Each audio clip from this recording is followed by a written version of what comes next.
Olá a todos, é um prazer estar aqui com vocês participando da conferência Soul, promovida pela Igreja de Cristo Maranata. Meu nome é André, eu sou da Igreja Coroado, eu sou do estado do Espírito Santo, na cidade de Guarapari, e eu queria compartilhar de uma forma bem breve uma palavra que Deus colocou no meu coração, e o tema dessa mensagem é a respeito da graça, a graça que nos incomoda. E eu queria começar falando para vocês um texto que está lá em Romanos, capítulo 11, a partir do verso 2 até o 6. Fala assim: Deus não rejeitou o seu povo, o qual de antemão conheceu. Ou vocês não sabem como Elias clamou a Deus contra Israel, conforme diz a Escritura? Senhor, mataram os teus profetas e derrubaram os teus altares. Sou o único que sobrou, e agora estão procurando matar-me. E qual foi a resposta divina? Reservei para mim 7.000 homens que não dobraram o joelho diante de Baal. Assim, hoje também há um remanescente escolhido pela graça. E se é pela graça, já não é mais pelas obras. Se fosse, a graça já não seria graça. Sabe, eu tenho entendido que Cristo ele morreu na cruz por mim e por você. E essa graça, esse amor imensurável, esse ato que nós não merecíamos, ele tem que gerar alguma coisa nos nossos corações. Precisa incomodar de alguma forma os nossos corações. A graça de Deus, o amor de Deus, o favor que nós não merecíamos, precisa nos incomodar, precisa nos trazer à tona que nós somos o remanescente, o povo que não se dobra aos pés de Baal. E por isso eu queria falar para você algumas coisas que a graça pode fazer nas nossas vidas, ou que na verdade deve fazer nas nossas vidas. E eu queria também estar lendo para vocês um texto que está lá em Romanos, capítulo 4, no versículo 18 até o 24. Fala assim: Abraão, contra toda esperança, em esperança creu, tornando-se assim pai de muitas nações. Como foi dito a seu respeito, assim será a sua descendência. Sem se enfraquecer na fé, reconheceu que o seu corpo já estava sem vitalidade, pois já contava cerca de 100 anos de idade, e que também o ventre de Sara já estava sem vitalidade.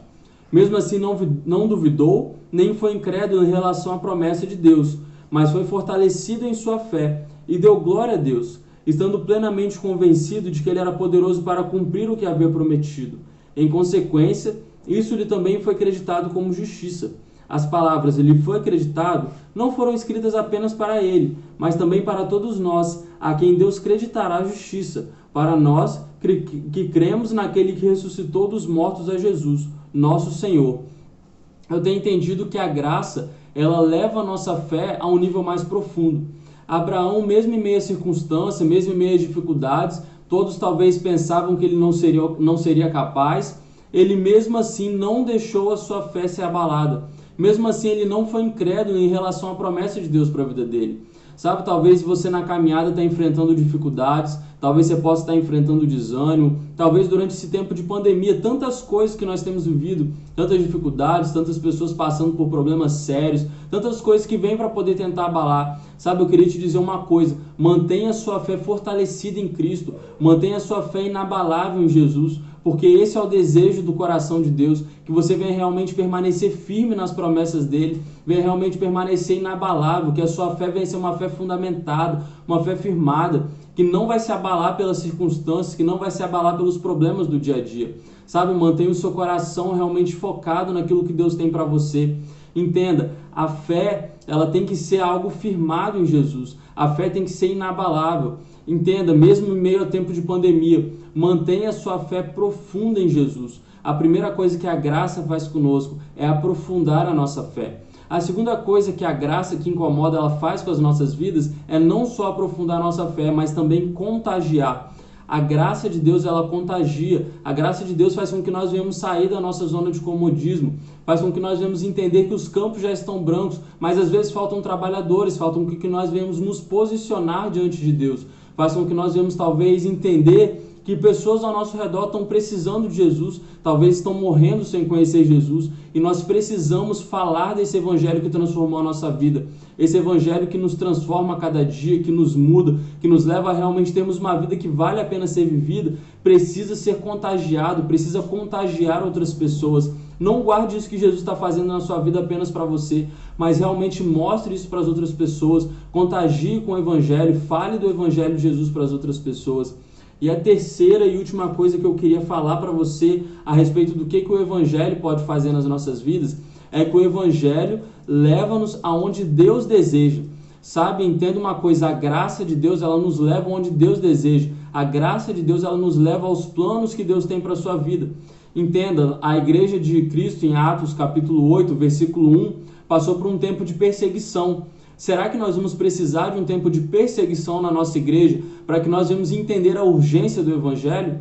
Ou será que nós vamos viver aquilo que está lá em Atos capítulo 1, versículo 8, e receberão poder quando o Espírito descer sobre vós, e serão minhas testemunhas em toda a Judéia, Jerusalém, Samaria, até os confins da terra? Sabe, Jesus talvez quer te levar para novos níveis hoje, quer te levar a experimentar coisas que talvez você ainda não experimentou, quer te levar realmente a expandir esse evangelho, a falar do reino dele, a realmente ser transformado por esse evangelho. Será que você tem se colocado à disposição de Deus? Será que você está disposto a viver essa graça maravilhosa, a graça que nos salvou, a graça que nos tirou do lamaçal do pecado, o amor de Cristo por morrer na cruz, mesmo que nenhum de nós venhamos merecer?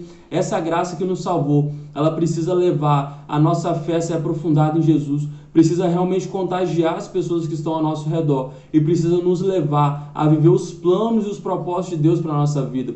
Não deixa com que essa graça venha apenas ser algo que você esquece dela, ou que é algo passageiro, algo que você pensa que não existe. Não, a graça é algo muito importante. A graça salvadora de Cristo realmente transformou a minha vida, transformou a sua vida. Não deixe com que isso venha passar despercebido. Que a graça de Deus venha te levar a experimentar algo extraordinário. Essa é a minha oração para você. Não se deixe ser abalado. Viva os planos extraordinários de Deus para a sua vida. Esse é o meu desejo, essa é a minha oração para a sua vida. Em nome de Jesus. Amém.